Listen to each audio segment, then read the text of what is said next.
لو أنزلنا هذا القرآن على جبل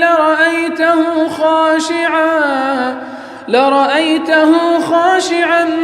متصدعا من خشية الله وتلك الأمثال نضربها للناس لعلهم يتفكرون. الحمد لله والصلاة والسلام على رسول الله وعلى آله وصحبه ومن والاه. السلام عليكم ورحمة الله. برزان خوش حالم لواني 375 لواني كاين تفسير القرآن بيروز بهم وخزمتان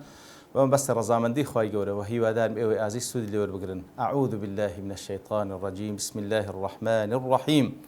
فإذا قضيتم الصلاة فاذكروا الله قياما وقعودا وعلى جنوبكم فإذا اطمأننتم فأقيموا الصلاة إن الصلاة كانت على المؤمنين كتابا موقوتا. والأخوة شوستان ديال لآت بيشوتر خواهي قول سبحانه وتعالى باسي صلاة الخوف كر نويجي ترس كاتكوا لساحي قتال زيش إيمان داران لقل زيش بباوران روبرو بينو بس الشواق نويج جماعات بيك وذا كان. فإذا قضيتم الصلاة كاتكوا بوش شوي نويجة كتانكر وكل آتي بيشوتر باسكرة كتفاصيل كي باسكرة أجر نويج خوف تانكر لساحي قتال فإذا قضيتم الصلاة فاذكروا الله أو ذكري خواب كان بس الشواق قياما وقعودا وعلى جنوبكم بهموش شوازة كان قياما كاتك لبيوان وقعودا لدانشتن وعلى جنوبكم كاتك راكشين إنسان شهر لو حالتين زياتني كاتك لهمو حالتك لو بالتفاصيل باسكرتا وكو تيمان بقيني فإست إنسان إيمان دار لهمو كاتشي آقاداري ذكري خوابي لهمو كاتش طبعا نويجيش لبوتسيا وأقيم الصلاة لذكري أصلا نويج لبو ذكري خواه لويا لا تكيتريش سورتي أنا كابو دفرمي كابا باس لنويج دكا ولا ذكر الله أكبر أو كتيدا نويج ذكري خواه قولتنيش تتيدا لبرو بيشو دفرمي الصلاة تنهى عن الفحشاء والمنكر نويج براستي ريقريد لي ذكا لهمو خلافة كاريكو همو قناه تاوانك أقل نويج بي بلام قولتنيش كتيدا ذكري خواه كاتب راس ذكري خواه مقصودة ذكري خواه شتيشي داواكراوة بيويست ذكري خواه بكري نويش أنزام دادي بويلو ذكري خواه بكي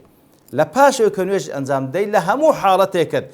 لپيوي لدانشتني لراكشاني بيويست ذكري خواه بكي نابي بي آقابي ذكري خواه براستي وكو لتسندين آيات وأحاديثي ترهاتي وأقوال علماء قوتا لبو درو درون كان براستي درو درون ببي ذكري خواه لغفلدا بآقايا هندي إنسان لقل ذكري خواي بجيه بركت لنا درو درون وجياني درو دروني زياتر دبي وبركت دكاتكارو كردوكاني بربومي زياتر دبي لهمو كاركاين دنيا وقيامتي سبحان الله لويا لتسندين أحاديثه لتسندين آياته لتسندين أقوال كباز لذكري خواي قول ذكر اللوانا مراسي أو كسيك وذكري خوادك أو ذكري خوانك فرقيان وكو فرقي كسيشي زندي وكسيشي مردية وكو شيخ الإسلام رحمة خوالي بدلي براستي أو دلان من هنده بيوست بسكري خوايا بيوستي ماسي لبو آو طبعا ماسي ببي آو ناجية يتر أو دلانش ما ببي ذكري خوا ناجية وبتا لهم كادي وبتا يبتيج لير دا كباز لا روبا روبونه ودك ولا صاحي قتاله كان ويج تانكر معنى أولية لباش نويجك بآقابنا لباش نويجكش آقادار بنو ذكري خوابكن لبيوة لدانشتن راكشان أبري براستي لهمو كاتك وبتايبتي لروبا روبونه وتان لقل كافر كان زور محتاجن ببيواندي تان بتوبي لقل خواه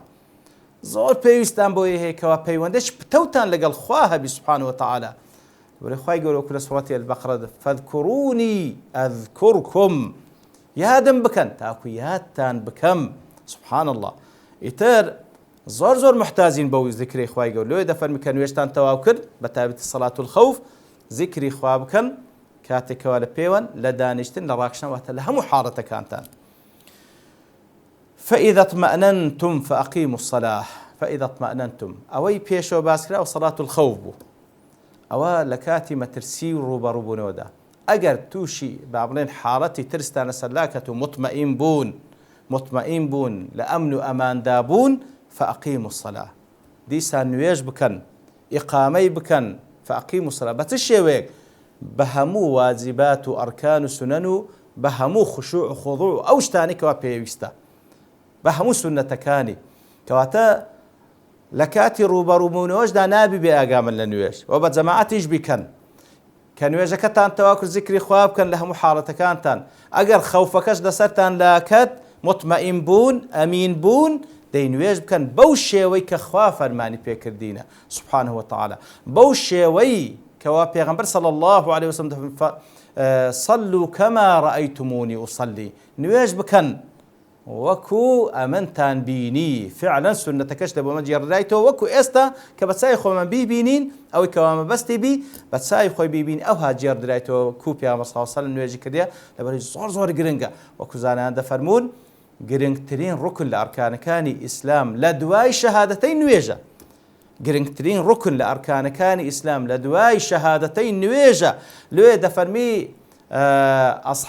ئەصحابی پێغەمبەر صلی الله عليه وسلم خوایان لێ ڕازی بی تەرککردنی هیچ واجبێکیان پێ کوفر نەبوو تەنها نوێژ نەبی تەرککردنی هیچ واجبێک کەواتە کۆدەنگ بوون و کۆڕابوون لەسەر ئەوەی وازهێنان لە نوێژ کوفرە وەکو ئیمامی عومەریش خوای لێ ڕازی بکەوە لەسەرە مەرگ بوو پاشەوەی لێ درابوو تأكيدي لسر نوێژ دەکردەوە تأكيدي لسر نوێژ دەکردەوە بۆی کەوە لا حظ للمرء في الإسلام لمن ترك الصلاة هیچ بەشی بە ئیسلام ولا من ئەو کەسی کەوا نوێژ ناکە سبحان الله وپێغەمبەری صلى الله عليه وسلم لە پێشەوی لەسەر مەرگ کۆتا کەلیماتەکانی کە وەسیەتی ئومەتی دەکرد دەفەرمی الصلاة کەواتە زۆر گرنگە خۆشەویستان زۆر مهمە زۆر مهمە فعلا دەستگرتن بە نوێژ لە دوای شەهادەتین گرنگترین ڕوکن لە ئەرکانەکانی ئیسلام و یەکەم شتیش کەوا لە قیامەتدا حسابمان لەگەڵ دەکرێت لەسەر نوێژەکانە یەکەم شت لەسەر نوێژەکانمانە ئیتر ئەگەر لەوەی دەربچی ئەوانی تر ئاسانترە لەوەی دەرنەچی ئەوانی دواتر زەحمەترە خوا پەناماندا فإذا اطمأننتم فأقيموا الصلاة أوزدفر إن الصلاة كانت على المؤمنين كتابا موقوتا بێگومان نوێژ فەرزە لەسەر ئیمانداران کتابەن واتە نووسرایتەوە فەرزە لەسەریان مەوقوتە بە چ شێوەیەک فەرز کرا لەسەریان بە کاتی دیاریکراوی خۆی إن الصلاة كانت على المؤمنين كتابا موقوتا وزليردا دەفەرمی أي إن الصلاة كان على المؤمن فرضا محددا بأوقات واتا خواي قولين نوێژ فرض کرد لەسەر ئیمانداران بەوکاتی دیاریکراوی خۆی لا يجوز مجاوزتها نابي لكات خوي دربتي بل لابد من أدائها في أوقاتها فيسأل لكاتي خوي أداء بكي سفرا وحضرا وأمنا وخوفا لا سفر لا شاري خوش دابي لا أمن وأمانج دابي ينقل لخوفي حتى عندك رزانا دفرون نوێژی سەفەر وەکو لە ئاەتەکان ڕابردوو باسمان کرد لەبۆت هەیە قەسەر بکەی کورتی بکەیەوە وەکو لە ئاەتەکە و هەروەها لە سنەت پێغەمبەر صلی الله علیه وسلم هاتیە کەەوە گوتشمە حکومەکە ئایا واجبیان سنەتە کەەوە جمهوری عولەما لەسەرەوەی سنەتە کورتی بکەیەوە کەواتە بەڵام ئایا جەمعکردنی جەمعیش عینی سنەت پێغەمبەر صلی الله علیه وسلم دەکرێت جەمعیش بکەیەوە قەسر و جەمع بکەی بەڵام ئەگەر لە جێگایەک دانیشت بووی هیچ مشکلت نەبوو لەو سەفەرە لە جێگایەک دانیشت بووی لە فندقێکی لە ماڵێکی لە هەر جێگایەکی چەند ڕۆژێک لەوێ دەمینێەوە لەو سەفەرەدا مەجالت هەیە ئاو هەیە جێو ڕێگا هەیە زانایان دەفەرمون ئەسڵ وایە بەس کورتی بکەیەوە لە کاتی خۆی بیکە بەڵام کورتی بکەوە لەبەرەوەی ئاەتەکە دەفەرمی إن الصلاة كان على المؤمنين كتابا موقوتا ئەسڵ وایە لە کاتی خۆی نوێژەکان بکەی ئەگەر لە سەفەریش داوی بەڵام لە بۆشت هەیە لە سەفەردا جەمعی بکەی بەڵام ئەگەر مەجال هەبوو لۆ ڕەخسا ئاو هەبوو مەشەقەت نەبوو لە کاتی خۆی بکە باشترە و ئەوە لە وەختی دیکەش طبعا ئەسڵ وە نوێژ لە کاتی خۆت بکەی وقد أكد الله تعالى فرضية الصلاة خواهي قول لو آتدا فرضي نويجي تأكيد لسركته ووجوب أدائها في أوقاتها فيسلكاتي خوي نويج أنزام دري بس تأكيد لسركته بأن المفيدة للتأكيد بإن الصلاة إن لبو تأكيدا كانت على المؤمنين كانت تجلبوتي للدوام والاستمرار واعتبر دوامي أو فرض لسر إيمان لكات خوي بكن وبالتعبير عن الصلاة بأنها كتاب والتعبير إلى فرض يتكيكر ويكون نسرايته ولا سرطان وهو التعبير عن الوصف بالمصدر فيفيد فضل التوكيد كواتا أوش لبو التأكيد وبقول على المؤمن خواهي يقول فرض لسر إيمان داران لقدر إيمانك لسر فرضة، فإن هذا التركيب يفيد الإلزام والحتم حيث ما زالت يدانه، وكل ذلك لكي يحافظ المؤمنون عليه محافظة تامة. أوهم التأكيدات وبوش وازتاوك إيمان داران زور بريكو فيشن وجكاني عم بكن دون أن يشغلهم عنها شاغل تاوكو هيج تيج نبيتن كوا مشغول يام كا لكاتي نويش هيج تيج جرنكتر نيا لنويش مشغول بكا نويش دهموش تيج جرنكترا حق خوايا للسلمان بيويستا وأو بري سعادته بختور الدنيا قيامة لأداكرنين نويجا كانتا لويا إن الصلاة كانت على المؤمن كتاب موقوتا لويا بريزان بيويستا آقادار من لكات خوي در نسي نويش وەکو وەچمارە سەر پیاوان فەرزە بە دەلیلی ئاتکەی دوات پێشترێکە وەکو باسمان کرد بە چەندین بەڵگەیتر بە جەماعەت بیکەن پیاوان ئەوجا ژنانیش ئەگەر بە جەماعەت لە ماڵێ بیکەن یاخود بچنە مزگەوتێ ئەوە لە بۆوان سونەتە بەڵام مهم لە کاتی خۆی نوێژ بکەی نابی لە کات خۆی دەربچی نابی لە کات خۆی دەربچی دەرچوونی نوێژ لە کاتی خۆی بە متعەمدی هەندێک لەزان دەفەرمێ ئەگەر یەک نوێژ بە متعەمدی بە ئەن قەست تەخیر بکەیت تاکو لە کاتی خۆی دەردەچی پێی کافر دەبی کەواتە قەزیەکە گەورەیە زۆر زۆر پێویستە گرنگی پێ بدرێتن و بە تەئکید لە قەدەر گرنگیدانت بەو فەرزەش ئەکید خوای گەورە ئوموری دنیا و قیامەتت لە بۆ ئاسان دەکەم. ولا تهنوا في ابتغاء القوم خوای گەورە فەرمێ ئەی ئیماندارینە لاواز مەبن بێتاقەت نەبن لە داواکردنی کافران واتە ئەوان ڕوبەڕووتان دەبنەوە و محارەبەتان دەکەن بێتاقەت مەبن ئەنگۆش لەوەی کەوە ئەنگۆ داوای ئەوان بکەن واتە داوای ڕوبەڕووبوونەوە لەگەڵیان بکەن ئین تەکون و تەئلەمون ئەگەر ئەنگۆ تووشی ئێش و ئازار دەبن لەو ڕوبەڕووبوونەوەتان لەگەڵ کافرەکان فإنهم يألمون كما تألمون بزانن کافرەکانیش لەسەر کوفرەکەی خۆیان تووشی ئێش و ئازار دەبن هەر وەکو ئەنگۆ تووشی ئێش و ئازار دەبن کەواتە سوبحان الله هەمووی هە بەشەرە بە مسلمان و بە کافرەوە کەسی کافر ئەوەندە حەریسە لەسەر مەبدە و مەنهەجە باتیلەکەی خۆی ئامادەیە ئەو هەموو تەسحیاتە بدا ئەو هەموو ئێش و ئازارە دەچێژی کەسی ئیماندار لە پێناوی خوا سوبحانه وتعالى لە پێناوی گەیشتن بە بەهەشت و ڕەزامەندی خوا ئامادانەیە تەسحیە بدە کەواتە خوای گەورە دەفەرمی ئەنگۆ داوا بکەن ڕوبەڕوو بنەوە لە پێناوی خوا لەگەڵ کەسانش کافر ئەگەر لەوەی دەچێن ئەنگۆ تووشی ئێش و ئازار بن خۆ ئەوانش تووشی ئێش و ئازار دەبن هەر وەکو ئەنگۆ تووشی ئێش و ئازار دەبن بەڵام فەرقەکە لە چدایە وترجون من الله ما لا يرجون بەڵام ئەنگۆ ڕەجاتان لە خوا هەیە لە کاتێک داوان ئەو ڕەجایەیان یعنی چی ئەتوو کاتێکەوە لە پێناوی خوا هیلاک دەبی و ڕوبەڕوو دەبیەوە ڕەجات وایە خوا یارمەتیت بدا و بەهانات بێ و سەرکەوتنت پێ ببەخشی و ڕەجاشت وایە خوای گەورە هەموو ئێش و ئازارت لە بۆ تەعویز بکاتەوە بە ئەجر و پاداش ئەگەر دڕکێکیش لە پێناوی خوا لە پێت ڕاچووبی هەم لە دنیا و هەم لە قیامەت خوای گەورە عیزەت و سەرفرازیت پێ دەبەخشی کەواتەوە تەرجونە من الله ما لا يرجون بەڵام ئەوان خۆ ئەو ڕەجایە نییە بەرامبەر بە خوای گەورە سوبحانه وتعالى بەعەکسەوە